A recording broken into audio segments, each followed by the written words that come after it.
நீங்கள் பார்த்துக் கொண்டிருப்பது உங்கள் விஜய். நாட்டை ஆட்சி பண்றார் மான்தாதா. அவருக்கு 50 பொண்ணு. இது அந்த காலத்து கதை.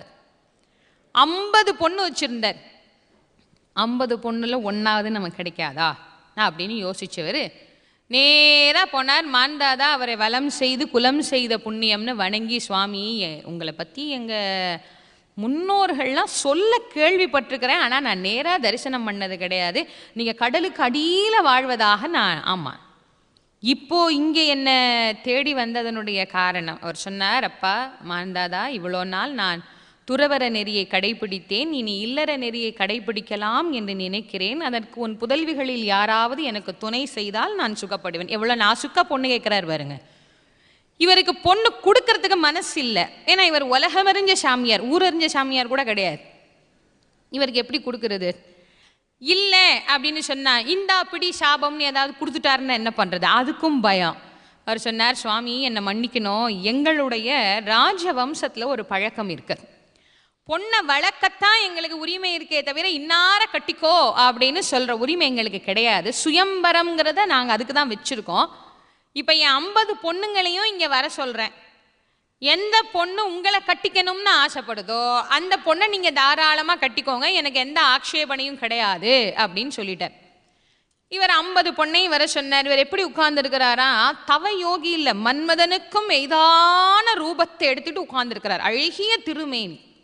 இந்த 50 பொண்ணு அப்படி வந்து பார்த்துட்டு நினைச்சுது, இந்த மாதிரி ஒரு உத்தவர் நமக்கு புருஷனாக வந்தால் எப்படி இருக்கும். அவருக்கு அவ்வளோதான், மொத்தமாக ஜாக்பாட் அடித்த மாதிரி ஆச்சு. ஒன்று கிடைக்குமான்னு தான் வந்தார்.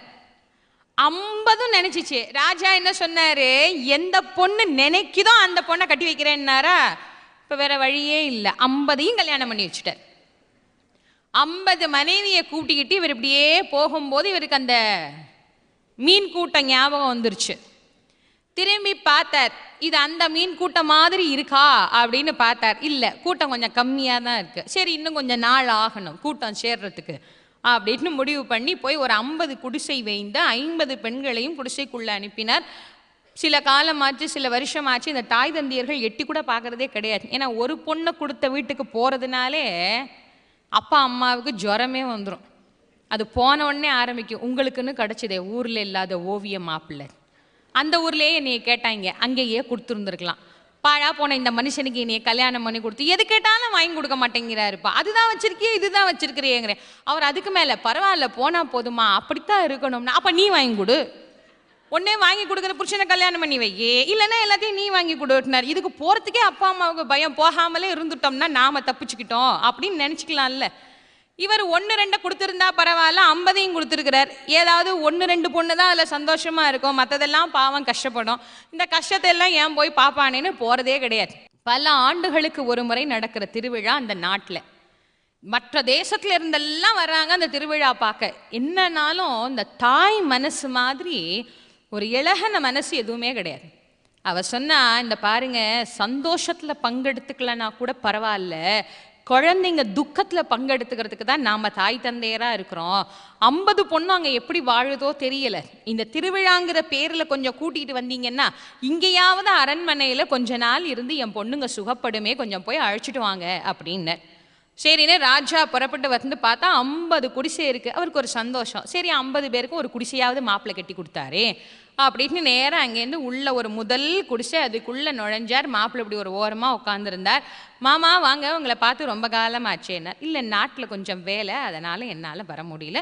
உங்கள் பொண்ணு உள்ளே இருக்கிற நாட்டில் ரொம்ப மாப்பிள்ளை மாமனார் அவ்வளோதான் பேசுவாங்க. ஆனால் மாமனார் மாப்பிள்ளையும் சேர்ந்தே சினிமாவுக்கு போகிற குடும்பமும் நாட்டில் உண்டு. அவர் என்ன உள்ளே போங்கன்னார். உள்ளே போனார். அந்த பொண்ணு பார்த்தா, அப்பா ஏன்பா இவ்வளோ நாள் வரவே இல்லை, எங்கள் ஞாபகமே உங்களுக்கு இல்லையா, ஏன்பா ஒரே கோவம் அந்த பொண்ணுக்கு. அம்மா கோச்சிக்காதம்மா, நீங்கள் இருந்தீங்க, எனக்கு கொஞ்சம் உதவியாக இருந்தது, இப்போ நானும் உங்கள் அம்மாவும் தான், எல்லா தேசத்தையும் கவனிக்கணும்ல, நீ எப்படிம்மா இருக்கேன்? நான் ரொம்ப சந்தோஷமாக இருக்கேன்ப்பா.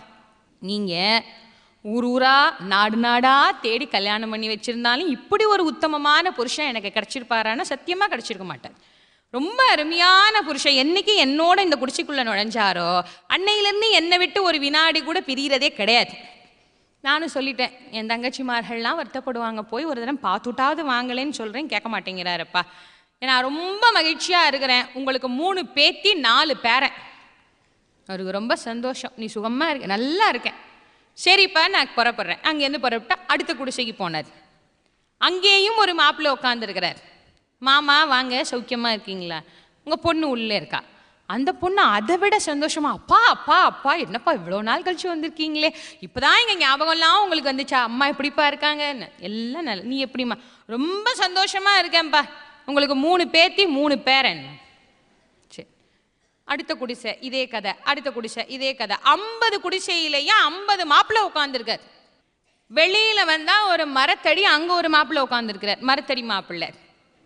இவருக்கு ஒண்ணுமே புரியல. மாப்பிள்ளை எனக்கு தலையே சுத்துது, இங்கே என்ன நடக்குது அப்படின்னு அவர் சொன்னார். மாமா உள்ள பார்த்த 50ம் நான் தான், இந்த வெளியில் உட்காந்துருக்கிற 51வது ஒரு உருவமும் நான் தான். ஒரு பொண்ணை கல்யாணம் வச்சு சுகமாக வாழணும் அப்படின்னாலே அதுக்கே எவ்வளோ பாடுபடணும். நான் 50ஐயும் கல்யாணம் பண்ணி வச்சுருக்கிறேன், அப்போ 50 பேரையும் சுகமாக வச்சுக்கணும்ல. அதனால் நானே என் தவசக்தியினாலே 50 உருவங்கள் எடுத்து 50 குடிசைகளிலேயும் நான் வாழ்கிறேன்.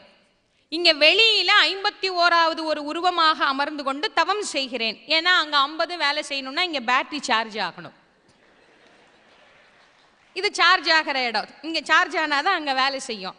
அதனால் நான் இங்கே உட்காந்து தவம் பண்ணுறேன்னார். அவர் சொன்னார், மாப்பிள்ளை என் பொண்ணுங்கள்லாம் சொன்னாங்க, இப்போ நான் சொல்கிறேன், எந்த உலகத்தில் தேடினாலும் இப்படி ஒரு மாப்பிள்ளை எனக்கு கிடைக்க மாட்டார், உங்களை மாப்பிள்ளையாக அடையிறதுக்கு நாங்கள் ரொம்ப புண்ணியம் பண்ணியிருக்கணும், நாட்டில் திருவிழா குழந்தைங்களெல்லாம் கூப்பிட்டுக்கிட்டு வரணும். சரி, எல்லாம் அப்போ தான் ஒன்றை பார்க்குது. ஏக்கா உனக்கு இத்தனையா, எனக்கு இத்தனை, ஐயோ நம்ம வீட்டுக்காரர் நல்ல வீட்டுக்காராக இருந்தார், நம்மளை நல்லா பார்த்துக்கிட்டாரு, இப்படி ஒரு புருஷனை நம்ம எங்கேயாவது பார்த்துருப்போமான்னு எல்லாம் ஆளாளுக்கு ஒரே மகிழ்ச்சி. அதுக்கு 6 பிள்ளை 7 பிள்ளை 8 பிள்ளை, ஒன்று கையில் ஒன்று வயிற்றில் ஒன்று இடுப்புலன்னு, ஒன்று ஓடுது ஒன்று ஓடியாருது. இவர் எல்லாருக்கும் முன்னாடி நடந்து போகிறார். நடந்து போனவருக்கு ஒரு ஞாபகம் வந்துருச்சு, மீன் கூட்ட ஞாபகம். அவருக்கு வருதோ இல்லையோ உங்களுக்கு அடிக்கடி வந்துடுது. இந்த மீன் கூட்டம் மாதிரி இப்போ நம்ம கூட்டம் இருக்கா அப்படின்னு திரும்பி பார்த்தாருல்ல, அதே மாதிரி இருக்கு. ஒன்று நண்டு ஒன்று சிண்டு, இதெல்லாம் எந்த பக்கமாக போகுதோ அதே பக்கம் போகுதா, அதே பக்கமாக திரும்புது.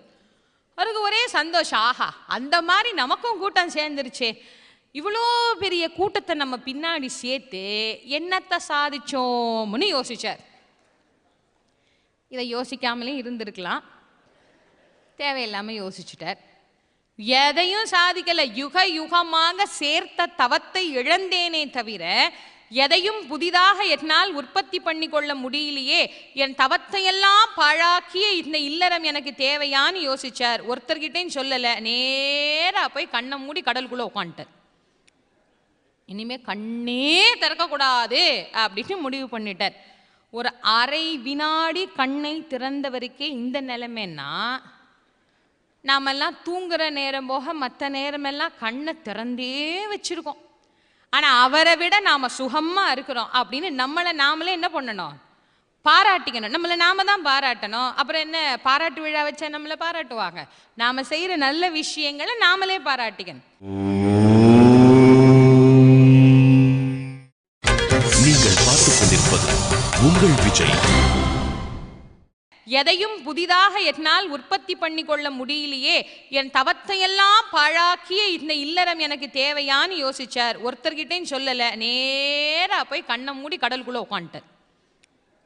இனிமே கண்ணே திறக்கக்கூடாது அப்படின்னு முடிவு பண்ணிட்டார்.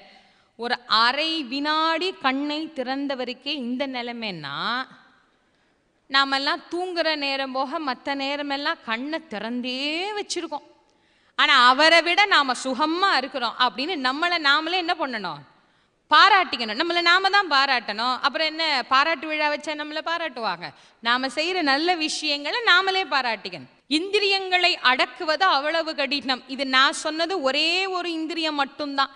ஒரு கண்ணே இவ்வளோ பிரச்சனையா இருந்ததுன்னா தச இந்திரியம் எப்படி இருக்குன்னு யோசிச்சு பாருங்க. அந்த தச இந்திரியங்களையும் வென்று பட்டம் வாங்கினார் தசரதர்னு பேர். தசரதரை ரொம்ப பேர் சாதாரணமா நினைக்கிறாங்க. அவர் அவ்வளவு ஆற்றல் படைத்தவர். அவருக்கு 3 பட்டத்தரசிகள், கோசலை, கைகேசி, சுமத்திரை. ரொம்ப நல்லா ஆட்சி பண்றார், எல்லா செல்வமும் இருக்கு. ஒன்னே தவிர குழந்தை மட்டும் இல்லை. இந்த குழந்தை இல்லையே அப்படின்னு நிறைய தான தர்மங்கள்லாம் செய்கிறார். ஒரு நாள் அவருடைய முதலமைச்சர் சுமந்திரரை கூப்பிட்டு கேட்டார், சுமந்திரரே இந்த குழந்தை இல்லாத விஷயத்தை எப்படி நான் நிவர்த்தி செய்து கொள்வது அப்படி அவர் சொன்னாரு, மாணவன் சரியா படிக்கலைன்னா ஆசிரியர்கிட்ட சொல்லணும், அடுத்த வீட்டுக்கார்ட்ட சொல்லி என்ன பிரயோஜனம்?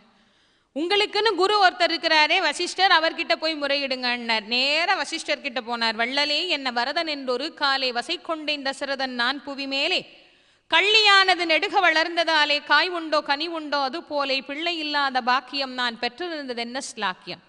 இதனை கோடி சொத்து சேர்த்து என்ன சுவாமி புண்ணியம், குழந்தை இல்லையே. இந்த வம்சத்துக்கே நீங்க தான் குரு. இது சாதாரண வம்சம் இல்லை, இந்த இஷ்வாக வம்சத்துக்கே தாங்கள் தான் குருவா அன்னையிலேருந்து இன்னைக்கு வரைக்கும் இருக்கீங்க. இதை முதல்ல நாராயணர் தோன்றினர். அவருக்கு பிறகு சூரியன், பிரம்மா, மனு, இஷ்வாகு, குஷி, வகுஷி, பானன், அனரண்யன், சகரன், பிரிது, திரிசங்கு, அரிக்ஷந்திரன், துந்துமாரன், யுவனாஸ்வன், மாந்தாதா, சுசந்தி, துருவசந்தி, பரதன், அஜிதன், சகரன், அசமஞ்சன், அம்சுமான், திலீபன், பகீரதன், ககுத்தன், ரகு, பிறவிருத்தனன், சங்கனன், சுதர்சனன், அக்னிவானன், சீக்கிரகன், மரு, பிரிசுசுருகன், அம்பரீஷன், நகுஷன், யயாதி, நாபாகன், அஜன், தசரதன் என்று வழி வழியாக வந்த இந்த பாரம்பரியம். இத்தனை பேரும் யாருன்னா ராமருக்கு முன்னோர்கள். இன்னைக்கு அவனுக்கு தாத்தா பேரே என்னன்னு தெரியல. இந்த வம்சம் இப்படி வந்துகிட்டே இருந்தது. தசரதன் என்பதோடு நின்று விட்டது. இதற்கு கீழே இது வளர்றதுக்கு நீங்க தான் காரணம், இல்லைன்னா குலகுரு உங்களை தான் எல்லாம் கேள்வி கேட்பாங்கன்னார். எப்படி நாசுக்கா சொன்னார் பாருங்க. அவர் சொன்னார், தசரதா கொஞ்சம் பொறுமையாய். கண்ணை மூடி பார்த்தார். எங்க கண்ணை மூடின உடனே வைகுந்தம் தெரிஞ்சுது. அவருக்கு கண்ணை மூடின உடனே வைகுந்தம் தெரிஞ்சுது. இன்னைக்கு ரொம்ப பேருக்கு கண்ணை மூடினா கனவு கண்ணி தான் தெரியுது. பகல்லே கனவு காண வேண்டியது. அவர் நேரா வைகுந்தத்தை பார்த்தார். பரவாசுதேவர் அழகா பார்க்கடல்ல பள்ளி கொண்டிருந்தார். பள்ளி கொண்டிருந்த பரந்தாமனை தரிசனம் செய்வதற்காக 33 கோடி தேவர்களும் வந்தார்கள். சுவாமி எங்களை காப்பாற்றணும்னார். என்ன பிரச்சனைன்னார். வள்ளலே என்ன வரதன் என்று ஒரு காலை வசை கொண்டேன் தசரதன் நான் புவி மேலே, இந்த புவி எல்லாவற்றையும் ஆட்சி செய்து கொண்டிருக்கிற மன்னர்கள் எல்லாம் சுகமாக இருப்பதற்கு நாங்க தான் காரணம். ஏன்னா தேவர்கள் சுகமா இருந்தாதான் நாட்டில் மன்னர்கள் சுகமா இருக்க முடியும். ஆனா இப்போ மன்னனும் சுகமா இல்லை, தேவர்களாகிய நாங்களும் சுகமா இல்லைன்னார். ஏன் உங்களுக்கு என்ன பிரச்சனைன்னார். ஒரு இடத்துல எங்களை இருக்க விட்டாதானே, உங்களை யார் விரட்டுறா? சொர்க்காதி புவனம் எல்லாம் தாவி கொண்டு துரத்தும் கும்பகர்ணன் தனை மேவி, மற்ற பக்கு இந்திரஜித் எனும் பெரும் கோபி ஆள பண்ணி வைத்தானே ராவணன் எனும் பெரும் பாவி, கடைக்கண்ணால் இறங்கி பாரையார். பார்த்தும் பார்க்காதிருந்தால் எங்களுக்கு யாரையா? அடைக்கலம் என ஓடி வந்தோமே சுவாமி, ஆலை கரும்பு போல நொந்தோமே, செக்குள்ளே அகப்பட்ட எள்ளு போலே அரக்கர் கைக்குள்ளே அகப்பட்ட எங்கள் மேலே நீ கடைக்கண்ணால் இறங்கி பாரையாட்டினார். சுவாமி எங்களை காப்பாத்தினார். நீங்க எல்லாரும் ராவணனால துன்பப்படுறீங்கிறது நல்லா தெரியுது, கவலைப்படாதீங்க. ராவணன் அழிந்து நீங்கள் அனைவரும் நலம் பெறக்கூடிய காலம் வந்துவிட்டது. இந்த ராவணன் வரம் வாங்கும் போது என்ன பண்ணா, மனுஷர்களை எல்லாம் சாதாரணமா நினைச்சிட்டு குரங்குகளை மிகச் சாதாரணமாக நினைத்து அவைகளை தவிர்த்து வரத்தை வாங்கிட்டான். ஆகவே வானவர்கள் என்ற நீங்கள் உங்கள் பெயரை மாற்றி போய் வான அரங்களா பிறங்க, நான் மனுஷனா பிறக்கிறேன் அப்புறமா பார்த்துக்கலான்னு. உடனே தேவர்களுக்கெல்லாம் தலைவன் தேவேந்திரன் சொன்னார், நான் தான் குரங்கு கூட்டத்துக்கும் தலைவன்னார். அங்கேயும் தலைவன் இங்கேயும் தலைவன், எந்த கூட்டமாக இருந்தா என்ன, ஆக மொத்தம் நான் தான் தலைவன் போ. இவருக்கு தம்பி சுக்ரீவன்னார். மகிழ்ச்சி. அக்னி பகவான், நான் தான் கமாண்டர் சீஃப் நீலனா பொறப்பேன்னார். நல்லது. ஆளாளுக்கும் ஒரு அவதாரமா பூமிக்கு வந்தாச்சு. இப்போ பகவானுக்கு மட்டும் ரொம்ப நேரம் யோசனை, நாம எங்க போய் பிள்ளையா பிறகுறது? ஏன்னா ஆண்டவனையே குழந்தையா பெறணும்னா கொஞ்சமாவது தவம் பண்ண வேண்டாமா? அப்ப கங்கை கரையில ஒரு முனிவர் ஒருத்தர் தவம் செய்து கொண்டிருக்கிறார். தர்மாந்தகர் அப்படின்னு அவருக்கு பேர். இந்த பேரை யாரும் மறந்துடாதீங்க. தர்மாந்தகர் அப்படிங்கிறது அவருடைய பேர். அவருடைய மனைவி பேரு கலகை. அந்த அம்மா அக்னி திராவகம் மாதிரி, அவர் பாவம் ஐசு மாதிரி. மனைவி எது சொன்னாலும் மாற்றி மாற்றி தான் பண்ணுவார். அவர் ஏதோ முடிஞ்சது வரைக்கும் பார்த்துட்டு போயிடுவார். என்னைக்காவது ரொம்ப தாகமாக இருக்கும், அங்கேருந்து வேகமாக அம்மா தவிக்குது கொஞ்சம் ஜலம் கொண்டுவார். கொடுக்க மாட்டார். சும்மா படுத்து தூங்கிட்டு இருப்பார். அங்கே என்ன என்ன ஜலம் குடிங்கோ. நான் இப்போ கேட்கலன்னா என்ன, சும்மா குடிங்கோ, இன்னைக்கு வேண்டாம் அப்படின்னு சொல்லிட்டாருன்னா கொண்டு வந்த தண்ணியை அப்படியே அவர் தலையில் கொட்டிட்டு போயிடுவார். அப்படி ஒரு மனைவி அவருக்கு. அவர் பார்த்தார், நான் ஒரு எறும்பு கூட துரோகம் பண்ண மாட்டேனே, எனக்கு போய் இப்படி ஒரு மனைவி வாச்சாலே, ரொம்ப கவலை. ஒரு நாள் தன்னுடைய நண்பன் கிட்ட தன் கவலை எல்லாத்தையும் சொன்னார். அவருடைய நண்பர் பார்த்தாரு, அப்பா உனக்கு கிடைச்ச மாதிரி ஆத்துக்காரி உலகத்துல யாருக்குமே கிடைக்க மாட்டாடா. என்னடா இப்படி சொல்றாம, செய்யாம இருந்தா தானே தப்பு. சில வீட்டில் போய் பாரு, செய்யறதே இல்லை. உன் பாட்டுக்கு நீ இரு, என் பாட்டுக்கு நான் இருக்கிறேன்னு இருக்குதுங்க. ஆனா உன் ஆத்துக்காரி தான் பண்றாளே. என்னடா பிரோஜனம், எல்லாம் மாத்தி மாத்தி இல்லடா பண்றான். உனக்கு தேவைன்னா நீ மாத்தி சொல்லிட்டு போடா. என்னடா சொல்ற, உனக்கு தேவைன்னா நீ மாத்தி சொல்லு. இப்போ உனக்கு பசிக்குதுன்னு வச்சுக்கோ, ஏன் சாப்பாடு வேணான்னு சொல்லு. அப்போ ஆத்துக்காரி என்ன பண்ணுவா, போடுவா. தவிக்குதுன்னு வச்சுக்கோ, ஜலம் வேண்டாம் அப்படின்னு சொல்லு. அப்போ ஆத்துக்காரி என்ன பண்ணுவா, கொண்டு வந்து கொடுப்பா. இனிமே எதெல்லாம் வேணாமோ அதெல்லாம் வேணும்னு சொல்லு, எதெல்லாம் வேணுமோ அதெல்லாம் வேணாம் சொல்லு. அவரு ரொம்ப சந்தோஷம். நீங்கள் பார்த்துக் கொண்டிருப்பது உங்கள் விஜய். ஒரு நாள் அவங்க தகப்பனாருக்கு சிரார்த்தம். இந்த பிண்ட பிரசாதம் எல்லாம் பிடிச்சி வச்சிருக்கிறாங்க. எல்லாத்தையும் எடுத்து மனைவி கையில் கொடுத்து, இப்போ என்ன சொல்லணும், கொண்டு போய் சாக்கடை தண்ணியில் போடுன்னு சொல்லணும். அப்போ தான் அந்த அம்மா என்ன பண்ணுவா, சுத்தமான தண்ணியில் போடுவார். அன்னைக்கு அவருக்கு அந்த அவசரத்தில் அப்பா ஞாபகத்தில் இப்படி சொல்லணுங்கிறத மறந்துட்டார். மறந்துட்டு நேராகவே சொல்லிட்டார், இதை கொண்டு ஓடுற சுத்தமான ஜலத்தில் கொட்டுன்னார். அந்த அம்மா கொண்டு போய் சாக்கடை தண்ணியில் கொட்டிட்டா. அத்தனை நாள் பொறுமையா இருந்த வரைக்கும் அன்னைக்கு கோபம் வந்துச்சு. ஏன்னா அது பிதுர் காரியம். யாரெல்லாம் பிதுர் காரியத்தை ஒழுங்கா பண்றாங்களோ அவங்களுக்கு ஜென்மாவில் ஏற்படுற சாபம் எல்லாம் நீங்கும். நல்ல ஞாபகம் வச்சுக்கோங்க. இந்த உலகத்துல நாம அடைக்க வேண்டிய கடன், ரொம்ப முக்கியமான கடன் பிதுர் கடன். வாங்கின கடனை கூட கட்டாம போயிட்டா நம்ம பையன் அடைச்சிருவான், நல்ல பையனா இருந்தா அடைச்சிருவான். ஆனா பிதுர் காரியத்தை விட்டுட்டு போனோம்னா ரொம்ப பாவம் வரும். அந்த பிதுர் காரியத்துல பிரச்சனை பண்ணினா அதனால அவருக்கு கோபம் வந்தது. அடியே நீ என்ன பெண்ணா, பேய் மாதிரி நடந்துகிட்டியே, நீ பேயாவே போக்கடவுதுன்னு சாபம் கொடுத்துட்ட. பாவம் அந்த அம்மா அழகையாக மாறி 1000 வருஷம் பேயா சுத்தி திரியிறார். இவர் அப்பா பொண்டாட்டி தொல்லை விட்டுதுடார் அப்படின்னு நேரா கங்கை கரைக்கு போயிட்டார் தவம் பண்றதுக்கு. அவன் அங்கேயும் வந்து தொல்லை பண்ணிக்கிட்டே இருந்தார். அவர் பார்த்தார், நீ பேயா போய் என்னை விட மாட்டேங்கிறியேன்னு கமண்டல நீரை எடுத்து தெளித்தார். பழைய உருவம் வந்துச்சு, அதோட நல்ல அறிவும் வந்துச்சு. ஏன்னா இத்தனை நாள் நீங்க சொன்னதெல்லாம் நான் மாத்தி மாத்தி செஞ்சுட்டு இருந்தேன்னா இன்னையிலேருந்து அப்படி செய்ய மாட்டேன், நேராவே செய்றேன், மன்னிச்சிருங்கண்ணா. வானத்திலேருந்து ஒரு விமானம் வந்தது. உங்கள் இருவரையும் அழைத்து கொண்டு வரும்படி பெருமானுடைய உத்தரவு. ஏறி உட்கார்ந்தா நேர வைகுந்த வாசல்ல கொண்டு போய் நிறுத்தியது. பரவாசுதேவன் அன்போடு வரவேற்றார். தர்மாந்தகரே, அம்மா கலகை வாருங்கள். தர்மாந்தகரே, இப்போ நீங்க பண்ணீங்க பாருங்க, இந்த தவத்தின் காரணமாக பூலோகத்துல போய் தசரத சக்கரவர்த்தியாக பிறக்க கடவுது. அம்மா கலகை, நீ போய் கைகேசியாக பிறக்க கடவுது. உங்களுக்கு நான் மகனாக வந்து அவதரிப்பேன், உங்கள் இருவராலும் என் அவதார நோக்கம் பூர்த்தியாகும் என்று சொல்லி வரம் கொடுத்தார். அந்த தர்மாந்தகர் தான் இப்போ தசரதரா வந்திருக்கிறார். அந்த கலகை தான் இப்போ கைகேசியா வந்திருக்கிறார். இப்போ இந்த கதையை யார் சொல்றது? தேசமங்கேற்கரசி இல்லை, வசிஷ்டர் தன் ஞான கண்ணால இத்தனையும் பார்த்துட்டு சொல்றார். இத்தனையும் பார்த்துட்டு சொன்ன தசரதற்கு ஆறுதலா இருந்தது. தசரதா கவலைப்படாத, இப்போ உனக்கு கண்டிப்பா குழந்தை பேரு உண்டு. உனக்கு குழந்தை பேரு கிடைக்கணும்னா நீ மிக உயர்ந்த கலைக்கோட்டு முனிவரை அழைத்து கொண்டு வந்து புத்திரகாமேஷி யாகம் பண்ணு, குழந்தை பேரு கிடைக்கும். கலைக்கோட்டு முனிவரா அவர் எங்க இருக்கிறார், அவர் யாருன்னே எனக்கு தெரியாதே சுவாமின்னார். ஒரு வகையில் அவர் உனக்கு உறவு கூட ஆகும்னார். எப்படின்னார், தசரத சக்கரவர்த்திக்கு இந்த 3 பட்டத்தரசிகளை தவிர சில மனைவியர்கள் உண்டு. அதிலே ஒரு பெண்ணுக்கு சாந்தை என்கின்ற ஒரு பெண் குழந்தை பிறந்தாள். அந்த சாந்தை என்கின்ற பெண்ணை ரோமபாதன் என்ற மன்னனுக்கு ஸ்வீகாரமாக கொடுத்துட்டார், அதாவது தத்து பிள்ளையா கொடுத்துட்டார். அந்த ரோமபுரியில கடுமையான பஞ்சம் போறதுக்கு வழியே என்னன்னு தெரியல. அப்ப அங்க இருந்த பெரிய பெரிய மகான்கள் ரிஷிகள் எல்லாம் சொன்னாங்க, இந்த பஞ்சம் போகணும் அப்படின்னா மிக உயர்ந்த முனிவர்களை அழைத்து கொண்டு வந்து அவர்களுடைய பாதம் பட்டது என்று சொன்னால் நாட்டில் இருக்கிற பஞ்சம் போகும், மழை பெய்யும். முனிவர்கள் எல்லாம் எங்க போய் தேடுறதுனார்? அவ்வளோ பெரிய முனிவர்களுக்கெல்லாம் ஒப்பாக ஒரு முனிவர் இருக்கிறார், கலைக்கோட்டு முனிவர்னு பேரு. அவர் காட்டிலே இருக்கிறார். அவருடைய தந்தை விபாண்டகர் அவருக்கு நாடு ஒத்துக்காதுன்னு காட்டு கூட்டிட்டு போயிட்டார்.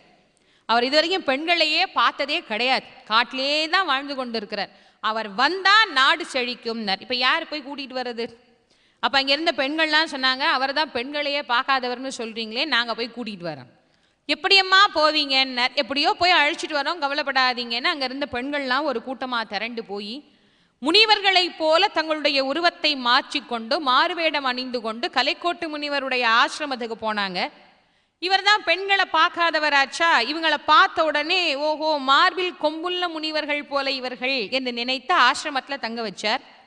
கொஞ்ச நாள் கழிச்சு அவங்கெல்லாம் சொன்னாங்க, நாங்கள் எங்கள் தேசத்துக்கு போகிறோம். உங்கள் தேசம் எது? பக்கத்தில் தான் இருக்குது, ரோமபுரி. ஓ, இப்போ பழகின நட்பின் காரணமாக நீங்கள் வந்தால் நாங்கள் சந்தோஷப்படுவோமே. சரி வாங்க அப்படின்னு அவரை அழைத்து கொண்டு ரோமபுரிக்கு போனார். ரோமபுரியில் அவருடைய திருவடி பட்டது, மழை பெய்தது, அந்த பஞ்சம் நீங்கியது. நன்றி கடனுக்காக ரோமபாதர் என்ன பண்ணார், தன்னுடைய மகளாகிய சாந்தியை அவருக்கு கல்யாணம் பண்ணி கொடுத்தார். அப்போ கலைக்கோட்டு முனிவர் தசரத சக்கரவர்த்திக்கு என்ன முறையா வேணும்? மருமகன், அவர் மாமனர். நீ அந்த முறையில் போகாதே, நீ அடியாரா போய் கூப்பிட, அவர் கண்டிப்பாக வருவார்னார். போய் அன்போடு அழைத்தார். அவர் அதை ஏற்றுக்கொண்டு வந்து யாகத்தை தொடங்கினார். புத்திர காமேஷ்டி யாகம் அற்புதமாக நடைபெறுகிறது. அந்த யாகத்திற்கான அத்தனை விஷயங்களையும் கலைக்கோட்டு முனிவர் மிக நுட்பமாகவும் மிக தெளிவாகவும் மேற்கொண்டு அந்த மந்திரங்களை மிகச் சரியாக உச்சரித்து யாகத்தை செம்மையாக நடத்தினார். அந்த பூர்ணாகுதி கொடுக்கின்ற போது அந்த யாக குண்டத்திலே இருந்து ஒரு பூதம் ஒன்று தோன்றி தங்க பாயச கலசத்தை அவர்கிட்ட கொடுத்தார். அவர் அதை வாங்கி வசிஷ்டர்கிட்ட கொடுத்தார். வசிஷ்டர் வாங்கி தசரதர்கிட்ட கொடுத்தார். தசரதர் வாங்கி அதை 2ஆ பங்கிட்டு ஒன்றை கோசலைக்கும் மற்றொன்றை கைகேசிக்கும் தந்தார். சுமித்திரைக்கு தரலர். கோசலை தான் பாதி உண்டு விட்டு சுமித்திரைக்கு பாதி கொடுத்தார். கைகேசி தான் பாதி உண்டு விட்டு சுமித்திரைக்கு பாதி கொடுத்தார். ஆளுக்கு பாதி பாதி கொடுத்ததுனால தான் அந்த அம்மாவுக்கு மட்டும் 2 குழந்தைங்க, மற்றவங்களுக்கெல்லாம் ஒரே குழந்தைங்க. மூவருமே கருவடைந்தனர். சித்திரை மாதம் கருவிருந்து அடுத்த சித்திரை மாதம் அப்படின்னா 12 மாதம். எல்லாருக்குமே 12 மாதங்கள் தான் கரு. நாம் எல்லாம் தப்பாக 10 மாதம் 10 மாதம்னு சொல்லிட்டு இருக்கிறோம். எல்லாருக்குமே 12 மாதம் கரு. தகப்பனாரிடத்திலே 2 மாதம், தாயாரிடத்திலே 10 மாதம். நம்ம ஆதியில் வந்தது தகப்பன்கிட்ட இருந்து தான். அதனால தான் இவங்க தந்தையாகிய தசரதர்கிட்டே இருந்து வரல, பாயச கலசத்திலேருந்து வந்தாங்க. அதனால இந்த அப்பா சுமக்க வேண்டிய 2 மாதத்தையும் சேர்த்து அம்மாவே சுமந்தார். 12 மாதம். 12 மாதம் கரு சுமந்து சித்திரை மாதம் நவமி திதி புனர்பூச நட்சத்திரம் கடக லக்கணத்திலே எம்பெருமான் அவதாரம் பண்ணார். கடக லக்கணம் ஒரு அரிய பெரிய லக்கணம். கடக லக்கணக்காரர்களுக்கு மனைவியாலே அதிக சுகம் வராது. எம்பெருமான் ராமன் கடக லக்கணம், செம்பூதியார் கடக லக்கணம், கர்மவீரர் காமராஜர் கடக லக்கணம், தியாகச்சுடர் இந்திரா காந்தி அம்மையார் கடக லக்கணம், என் குருநாதர் வள்ளல் வாரியார் சுவாமி அவர்கள் கடக லக்கணம், என் தந்தையும் கடக லக்கணம். இங்கேயும் யாராவது சில கடக லக்கணக்காரர்கள் நிறைய பேர் இருக்கீங்க போல இருக்கு. ரொம்ப புண்ணியம் பண்ணவங்க. ராமர் லக்கணத்தில் பிறக்கணும்னா எவ்வளோ புண்ணியம் பண்ணியிருக்கணும். அப்போ மற்ற லக்கணத்தில் பிறந்த நாங்கள்லாம் என்ன பாவம் பண்ணவங்களா? எல்லா லக்கணமும் எல்லா நட்சத்திரமும் உயர்ந்தது.